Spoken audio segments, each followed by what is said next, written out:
A situação de rua no Brasil é muito mais do que só um problema social, né?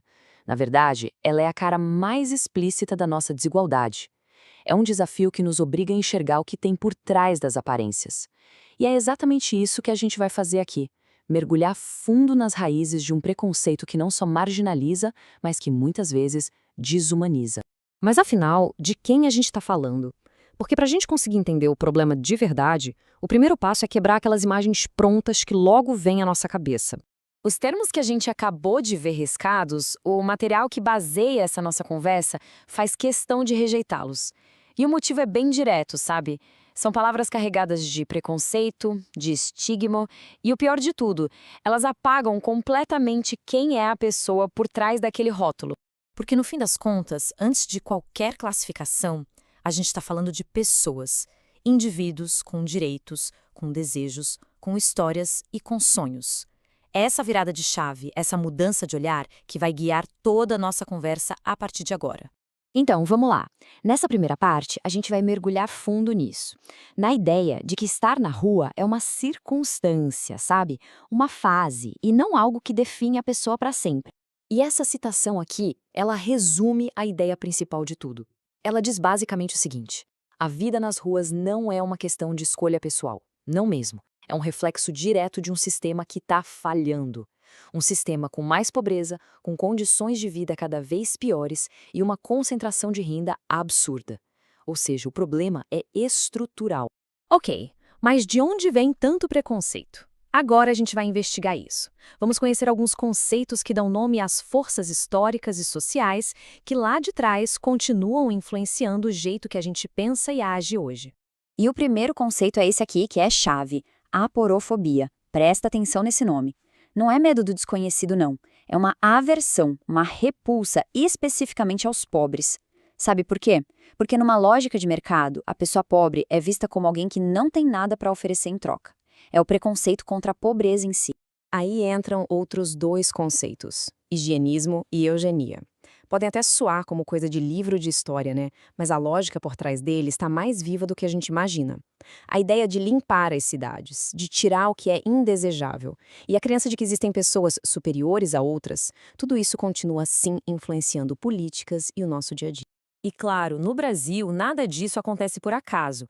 Essas ideias se misturam, se amarram com o nosso racismo estrutural. É esse racismo que, historicamente, vai empurrando a população negra para as margens, criando mais vulnerabilidade, mais pobreza e, como consequência, um risco muito maior de acabar na rua. Bom, se o problema é tão grande assim, a gente precisa falar de números, certo? Quantas pessoas estão nessa situação? E é aqui que a gente entra num ponto crucial. A própria falta de dados oficiais já é uma parte gigantesca do problema da invisibilidade. Pensa só, o Brasil simplesmente não tem uma contagem oficial nacional dessas pessoas. Sabe por quê? Porque o censo só conta quem está dentro de um domicílio. Isso não é um detalhe técnico, não. É uma escolha. Uma escolha política que tem uma consequência muito real.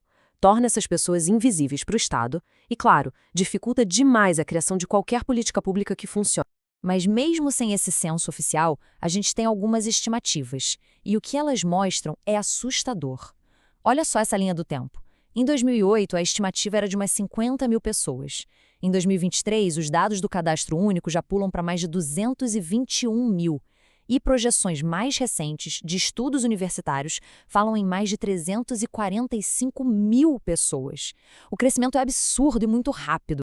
Tá, mas e quem são essas pessoas? Qual é o perfil delas? Os dados dão uma resposta bem clara e que confirma tudo que a gente falou sobre racismo estrutural. A imensa maioria, quase 70%, é negra e 84% são homens. Aqui fica nítido como raça e gênero se cruzam para criar uma situação de vulnerabilidade extrema. E por que elas foram parar nas ruas? Olha os principais motivos: problemas familiares e desemprego. Isso aqui é importante porque quebra de vez aquele mito de que a pessoa escolheu estar ali. Não é isso. O que os dados mostram é que a rua é quase sempre a consequência de laços familiares e sociais que se romperam e da pura falta de oportunidade. Tudo isso nos traz para a parte final da nossa conversa. E aqui a gente vai mudar um pouco o foco.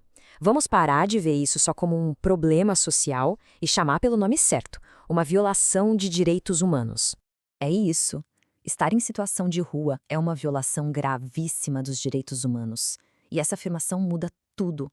Porque aí a gente não está mais falando de caridade, de favor, a gente está falando de justiça, de direitos básicos que estão sendo negados. A própria Declaração Universal dos Direitos Humanos deixa isso muito claro. Todo mundo tem o direito de ser reconhecido como pessoa perante a lei. É a base de tudo. Se uma sociedade deixa que algumas pessoas se tornem invisíveis, ela está rasgando esse princípio fundamental. E a partir desse primeiro direito negado, vem um efeito dominó.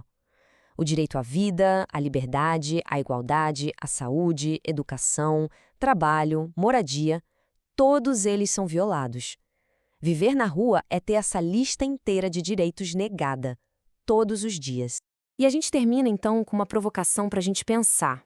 Se a gente viu com os dados e com os conceitos que a invisibilidade parece ser, de certa forma, um projeto, então dar visibilidade tem que ser uma ação consciente, coletiva.